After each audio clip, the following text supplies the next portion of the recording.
Details చూస్తే పెహల్గాం ఉగ్రదాడికి ప్రతీకారంగా భారత బలగాలు ఆపరేషన్ సింధూర్ చేపట్టింది. ఈ ఆపరేషన్ సింధూర్ లో పలువురు కీలక ఉగ్రవాదులు హతమయ్యారని భారత సైన్యం ప్రకటించింది. ఈ ఆపరేషన్ లో మరణించిన 5 టాప్ టెర్రరిస్టుల వివరాలకు తాజాగా వెలుగులోకి వచ్చాయితే వీరిలో జైషే మహమ్మద్ వ్యవస్థాపకుడు మసూద్ అజార్ కి అత్యంత సన్నిహితులైన 2 బావమరుదులు కూడా ఉన్నారు.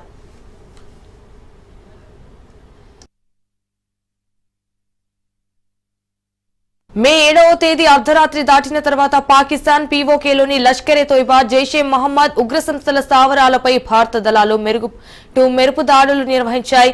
ఈ ఆపరేషన్ సింధూర్లో మొత్తం 9 ఉగ్ర శిబిరాలను ధ్వంసం చేయగా సుమారు 100 మంది ఉగ్రవాదులు హతమయ్యారని కేంద్ర ప్రభుత్వం ప్రకటించింది.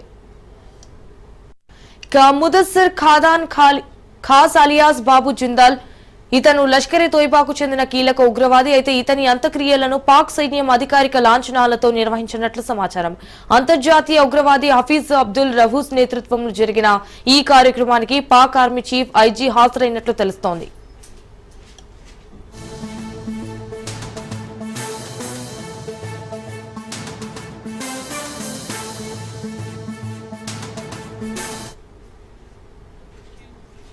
జైషే మహమ్మద్ ఉగ్ర సంస్థల్లో కీలక సభ్యుడు, సంస్థ వ్యవస్థాపకుడు మసూద్ హజార్ కు ఇతను పెద్ద బావమరిది. Mohammed Yusuf Hazar alias Ustad ji alias Salim alias Sahab జైషే ముఠాకు చెందిన మరో ముఖ్య ఉగ్రవాది. మసూద్ హజార్ కు ఇతను మరో బావమరిది. IC-814 విమాన హైజాక్ ఘటనలో ప్రధాన నిందితుడిగా ఉన్నాడు.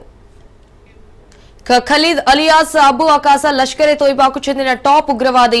జమ్మూ కశ్మీర్ లో అనేక ఉగ్రదాడులకు ఇతను నేతృత్వం వహించాడు.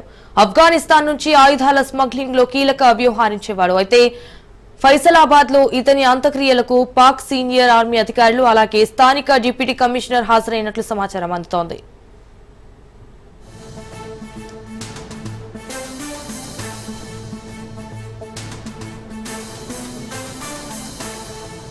ఇక మహమ్మద్ హసన్ ఖాన్ జైషే మహమ్మద్ ముఠాలో మరో కీలక సభ్యుడు. పీఓకేలోని జైషే ఆపరేషన్ లో కమాండర్ ముఫ్తీ అస్గర్ ఖాన్ కశ్మీరీ కుమారుడు.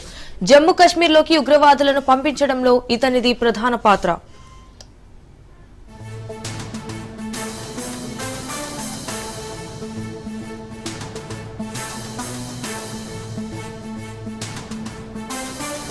ఇక లష్కరే తోయిబా జైషే ఉగ్ర సంస్థల కీలక స్థావరాలే లక్ష్యంగా భారత్ ఆపరేషన్ సింధూర్ చేపట్టింది. భారత్ లక్ష్యంగా చేసుకున్న వాటిలో లాహోర్ కు 40 కిలోమీటర్ల దూరంలోని మురిట్కేలో ఉన్న లష్కరే ఉగ్ర శిబిరం కూడా ఉంది. 26/11 ముంబై దాడులకు పాల్పడిన ఉగ్రవాదులు అజ్వల్ కసబ్, డేవిడ్ హెడ్లీ ఇక్కడే శిక్షణ తీసుకున్నారు. అలాగే జైషేకు చెందిన ప్రధాన కేంద్రమైన బహావల్పూర్ లోని మర్కజ్ సుభాన్ పైన దాడి జరిగింది. అయితే ఈ దాడిలో మసూద్ హజార్ కుటుంబానికి చెందిన 10 మంది మృతి చెందారు. రైట్, ఇక ఇదే విషయానికి సంబంధించి మరిన్ని డీటెయిల్స్ మా ప్రతినిధి సైదులు లైవ్ లో అందిస్తారు. రైట్ సైదులు, చెప్పండి అప్డేట్స్ ఏంటి?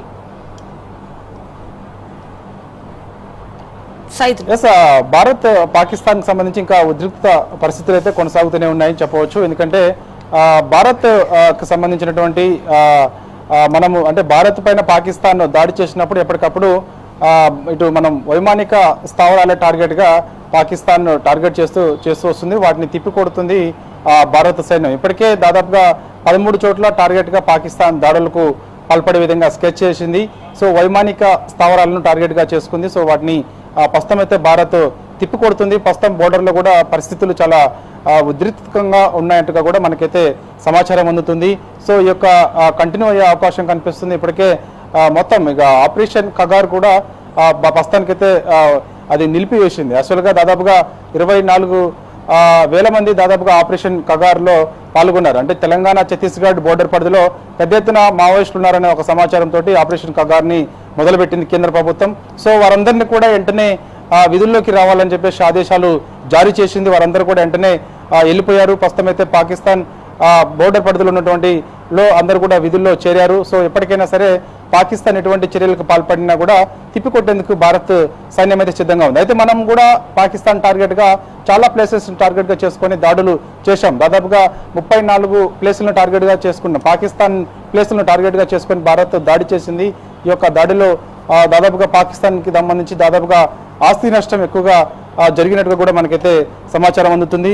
సో దాంతో పాటుగా చూసుకుంటే మాత్రం మొత్తం చాలా ప్లేసెస్ సంబంధించి అంటే నేషనల్ ఈ యొక్క దాడిలో భాగంగా పాకిస్తాన్ నేషనల్ కమాండ్ అథారిటీ సమావేశం కూడా తీసుకుంది. అంటే మనం చేసిన దాడికి సంబంధించి పాకిస్తాన్ నేషనల్ కమాండ్ అథారిటీ సమావేశం కూడా రద్దు చేసుకునేటువంటి పరిస్థితి వచ్చిందంటే అర్థం చేసుకోవచ్చుగా ఆ దాడి ఏ స్థాయిలో ఉందో, ఎంత తీవ్ర స్థాయిలో ఉందని చెప్పేసి కూడా అర్థం చేసుకుంది. ఇక భారత్ కూడా ప్రపంచ దేశాల మద్దతు పెరుగుతుంది. ఎందుకంటే భారత్ మనం చేస్తున్నటువంటి ఏదైతే ఉగ్రస్థావరాలను టార్గెట్గా చేసుకుని దాడులు చేస్తామో ఖచ్చితంగా ఆ యొక్క ఉగ్రవాదుల్ని ఖచ్చితంగా కూకటి వేలితో పెకిలించాల్సిందే అనేది మొత్తం యావత్ ప్రపంచం మొత్తం కూడా భారత్కు అండగా ఉంటుంది. పాకిస్తాన్కి ఎవరు కూడా ఏ దేశం కూడా అండగా లేదు. ఉన్న ఒక చైనా కూడా వెనక్కి వెళ్ళిపోయిన పరిస్థితి కనిపిస్తుంది. ప్రస్తుతం అలాంటి సిచ్యువేషన్ పాకిస్తాన్లో నెలకొంది కాబట్టి. సో ఇక దాంతో పాటుగా చూస్తే మాత్రం వాళ్ళు పాకిస్తాన్ కూడా కొంతమంది టార్గెట్గా మనవైపు చేశారు. ముఖ్యంగా పంజాబ్లోని ఫాజిల్కా సరిహద్దుల్లో పాకిస్తాన్ కాల్పులకు కొద్దిసేపటి క్రితమే తెగబడినట్టుగా కూడా మనకైతే సమాచారం అందుతుంది. పంజాబ్లో హై అలర్ట్ కొనసాగుతుంది. పంజాబ్లో ముఖ్యంగా పంజాబ్ రాష్ట్రం మొత్తం కూడా చాలా అలర్ట్గా ఉండాలి, ఎవరు ప్రజలు బయటికి రావద్దని చెప్పేసి కూడా ఆదేశాలు వచ్చాయి. సైరన్ మోగింది. దాదాపుగా 8 కిలోమీటర్ల మేర ఈ యొక్క సైరన్ సౌండ్ వినిపిస్తుంది. సో ఎక్కడైతే సైరన్ సౌండ్ వినిపిస్తుందో ప్రజలంతా కూడా అప్రమత్తంగా ఉండాలి. బాల్కన్లో కూడా ఎవరు ఉండొద్దు, లోపలికి వెళ్ళిపోవాలి అనేది కూడా సంకేతం. కాబట్టి ఖచ్చితంగా కొద్దిసేపటి క్రితమే పంజాబ్లోని ఫాజిల్కా సరిహద్దులో పాకిస్తాన్ కాల్పులకి తెగబడినట్టు కూడా మనకైతే సమాచారం అందుతుంది. ఇక ఆపరేషన్ సింధూర్ సక్సెస్ సంబంధించి టాప్ 5 టెర్రరిస్టులు హతమైపోయారు. దాదాపుగా ఈ యొక్క ఆపరేషన్ సింధూర్లో భాగంగా మనం చేసిన యొక్క దాడుల్లో భాగంగా మనం మే 7 రోజు తెల్లవారుజామున 3 గంటల ప్రాంతంలో పాకిస్తాన్ టెర్రరిస్టుల స్థావరాలే టార్గెట్గా మనం దాడులు చేశాం. 9 స్థావరాల్లో దాడులు చేశాం కాబట్టి సో దాదాపుగా అందులో చూస్తే మాత్రం చాలా మంది టెర్రరిస్టులు చనిపోయినట్టుగా కూడా తెలుస్తుంది. మసూద్ అజార్ ఇద్దరు భావమర్దులు మృతి చెందినట్టుగా కూడా పాకిస్తాన్ అధికారిక ప్రకటన కూడా చేసింది. మసూద్ అజార్ అంతర్జాతీయ టెర్రరిస్ట్. ఇతను అంతర్జాతీయ టెర్రరిస్టు. పాకిస్తాన్లో తల దాచుకున్నారు. ఇతనికి మొత్తం పాకిస్తాన్ ప్రభుత్వం అండగా నిలుస్తుంది.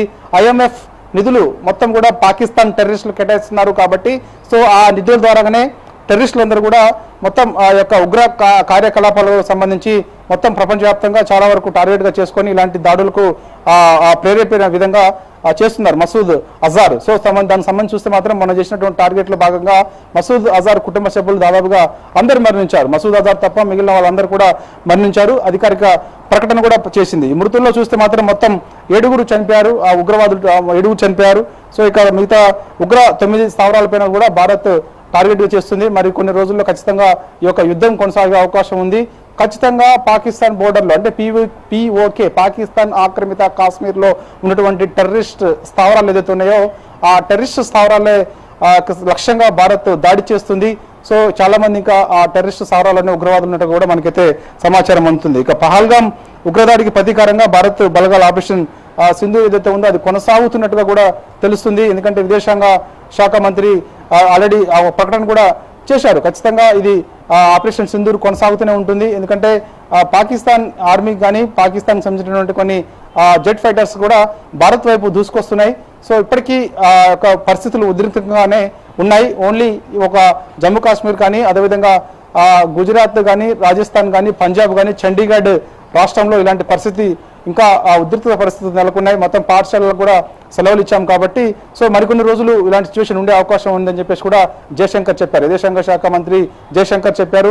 విదేశాంగ శాఖ సెక్రటరీ విక్రమ్ మిస్త్రీ కూడా అదే చెప్తూ వస్తున్నారు. ఖచ్చితంగా ఈ యొక్క పాక్ సైన్యం మరోసారి కల్పలకు తెగబడే అవకాశం ఉందని చెప్పేసి కూడా చెప్తున్న పరిస్థితి కనిపిస్తుంది. ఎందుకంటే అర్ధరాత్రి వేళ అందరూ పడుకున్నప్పుడు జనావాసాలే టార్గెట్గా పాకిస్తాన్ దాడులు చేస్తుంది కాబట్టి సో అందరూ అప్రమత్తంగా ఉండాలని చెప్పేసి కూడా చెప్తున్నారు. ఇప్పటికే జమ్మూ కాశ్మీర్లో హై అలర్ట్ ఉంది. సో పంజాబ్లో ఇంకా ప్రస్తుతమైతే చూస్తాం. పంజాబ్లో చూస్తే మాత్రం చాలా అక్కడ పరిస్థితులు చాలా ఉద్రిక్తంగా మారినట్టుగా కూడా సమాచారం అందుతుంది. పంజాబ్లో పాకిస్తాన్ కాల్పులకి తెగబడుతున్నట్టు కూడా మనకైతే సమాచారం అందుతుంది. సో ఏదేమైనా సరే ఈ యొక్క దాడులకు సంబంధించి మాత్రం ఎప్పటికప్పుడు భారత్ తిప్పికొడుతుంది. మనకి ఒకటి మనకి S-400 ఉంది. దాని ద్వారాగా పాక్ చేసే కాల్పులు ఏదైతే ఉన్నాయో అప్పటికప్పుడు ఆ ఫైట్ ఆ యొక్క కాల్పులు చేస్తున్నప్పుడు ఈ యొక్క S-400 తోటి మనం ఎప్పటికప్పుడు తిప్పికొడుతూనే ఉన్నట్టు కూడా చెప్తున్నారు విదేశాంగ సెక్రటరీ విక్రమ్ మిస్త్రీ.